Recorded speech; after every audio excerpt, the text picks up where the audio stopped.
I believe that what we see in this proposed redress scheme is the presence of too many experts but not enough expertise. Because with what the state did to mothers and babies, it's unthinkable that this government would task anybody with formulating this scheme without their having and applying the necessary expertise on the effects of abandonment, separation and removal.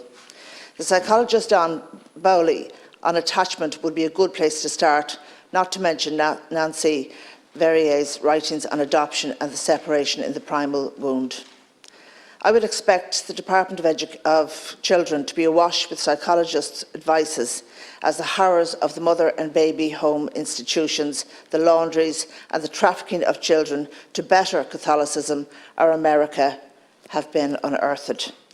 As a woman, a mother and a female politician, I cannot overstate how intimate knowledge of the effects of detention, of the effective abandonment and removal of newborns and young children should be a prerequisite for any work by the department, any of this kind of work, especially given the psychic wounds that they inflict both on the mother and the child and on later generations of that family. I believe anybody who has even a nodding acquaintance with these issues would not have produced this travesty. Because this is not redress, Minister. The odious 6-month rule makes this a complete rejection.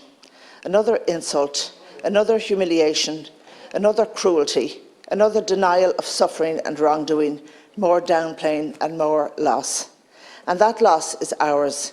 It's ours as citizens because it has been presented in our name to women and children whose humanity was denied, their most integral relationship, that of the mother and child, that most sacred scene of the mother and child, minimised and severed.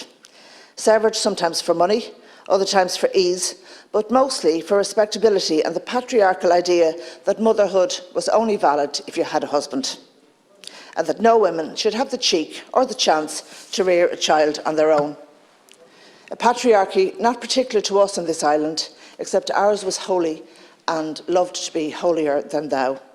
Last week, a woman contacted me about the scheme. Mary is her name. I wrote back to her saying, of course, we would reject it. Then Mary wrote again, telling me her secret. The secret that she yet hasn't told her partner or any of her friends. The secret that she was born in Bessborough and was there for several months. She's been following the mother and baby horror show, but when she heard you on RTE last week, it was the first time that she actually cried.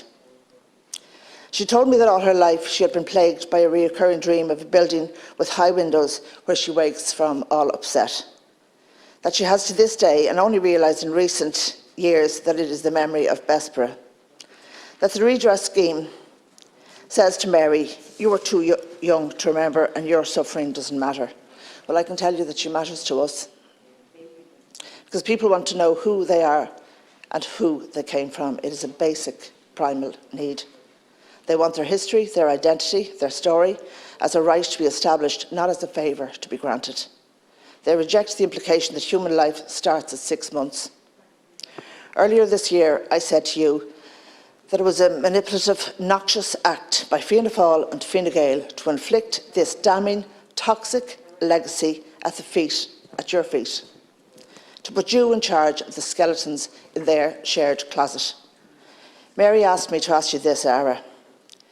If the Minister is okay with babies under 6 months being abused and receiving no redress, it would follow that babies under 6 months old in the septic tanks mean nothing to him either. Please ask him if that's the case. So I will ask you, Ara, but I'll go one step further as well. If you don't believe babies under 6 months suffer trauma, is it your intention to leave the skeletal remains of the Tuam babies under 6 months in the septic tank in Tuam? Will you be removing only the children 6 months and over? Are only they worthy of a decent burial? Will all the newborns to 6 months be left behind in the septic tank of a convent and the sewerage of a rotten state? You should think about that, Minister O'Gorman, because your answer whether you should accept this is in that.